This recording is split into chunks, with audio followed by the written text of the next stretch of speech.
Nung isang araw nga, habang papauwi kami, may isang lalaking pumaparasa. Yun pala, gusto niyang magpagawa ng isang malaking stante para sa kanilang tindahan. Siyempre, nakakatuwa kasi blessing yun, di ba? May project na naman tayo. Hapon pa lang, nag-umpisang ikat ng asawa ko yung mga aluminum. Para pagdating ng gabi, kahit natrabahoin niya yung project, hindi na masyadong maingay. Hindi naman niya ito tinapos ng buong gabi. That was a fine night at hindi kami masyadong pagod, kaya tinrabaho niya yan. Kung hindi marami yung project, ang isang buong stante na yan ay kaya niyang gawin ng isang araw lang. Kaya lang, kapag maraming gawain, hindi pwedeng isabay-sabay lahat.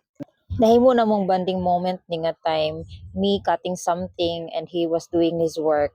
Para sa ako, kuti kayo ning magbuhat og stante, no? Kay gagmay kayo ang cuts, gagmay ang trabaho, then you need to measure every space nga imong ginabuhat ani. And once nga maporma na siya, the hardest part is ang pagtuck-in sa glass. You have to do the measurements every now and then, making sure nga dili siya hiwi. For sure, madidismaya ka. At dagdag sa trabaho pa yun. Mahirap na gawain yung kinabit mo na tapos tatanggalin ulit. Posible kasi siyang mabasag at isa pa, marurumihan yung glass sa silicone sealant na ginamit mo.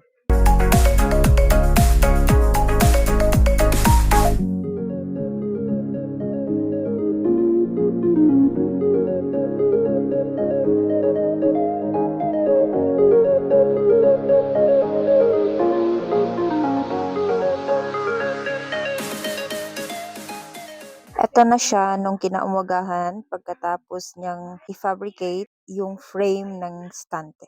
Hindi ko na nga pala naipakita kung paano niya ikinabit yung glass dito. But yan, ready na siya at ready for delivery. Lahat ng glass na ginamit natin dito ay yung makapal 3/16" clear at analog aluminum frames. May 4 na gulong na rin siya para easy transfer, easy handling. Maulang to, salamat sa paglantaw!